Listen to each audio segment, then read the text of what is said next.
ہاتھی والوں کا قصہ۔ ابرہہ یمن کا حکمران تھا۔ اس نے یمن میں ایک عالیشان کلیسا تعمیر کر کے یمن کے لوگوں میں یہ اعلان کرا دیا کہ آئندہ کوئی شخص حج کے لیے مکہ مکرمہ نہ جائے اور اسی کلیسا کو بیت اللہ سمجھے۔ اس اعلان سے عرب کے لوگوں میں غم و غصے کی لہر دوڑ گئی۔ پھر ان میں سے کسی شخص نے رات کے وقت اس کلیسا میں جا کر گندگی پھیلا دی۔ ابرہہ کو جب یہ معلوم ہوا تو اس نے ایک بڑا لشکر تیار کر کے مکہ مکرمہ کا رخ کیا۔ راستے میں عرب کے کئی قبیلوں نے اسے روکنے کی کوشش کی، لیکن ابرہہ کے لشکر کے ہاتھوں انہیں شکست ہوئی۔ آخر کار یہ لشکر مکہ مکرمہ کے قریب ایک جگہ پہنچ گیا۔ اگلی صبح جب اس نے بیت اللہ کی طرف بڑھنا چاہا تو اس کے ہاتھی نے آگے بڑھنے سے انکار کر دیا۔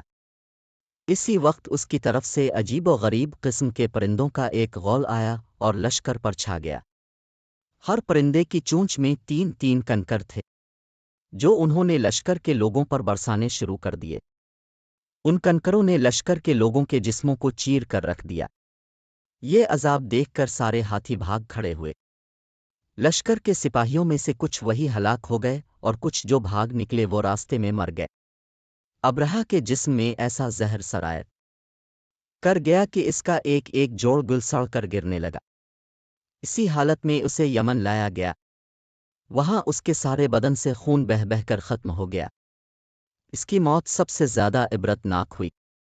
اس کے 2 ہاتھی بان مکہ مکرمہ میں رہ گئے تھے، جو اپاہج اور اندھے ہو گئے۔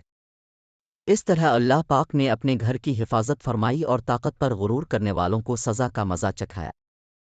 قرآن پاک کی سورہ فیل میں اللہ پاک نے اس واقعے کو یوں بیان فرمایا: کیا تو نے نہ دیکھا کہ تیرے رب نے ہاتھی والوں کے ساتھ کیا کیا ان کے مکر کو بیکار نہیں کر دیا، اور ان پر پرندوں کے جھنڈ بھیج دیے، جو انہیں مٹی اور پتھر کی کنکریاں مار رہے تھے، پس انہیں کئی ہوئے بھوسے کی طرح کر دیا۔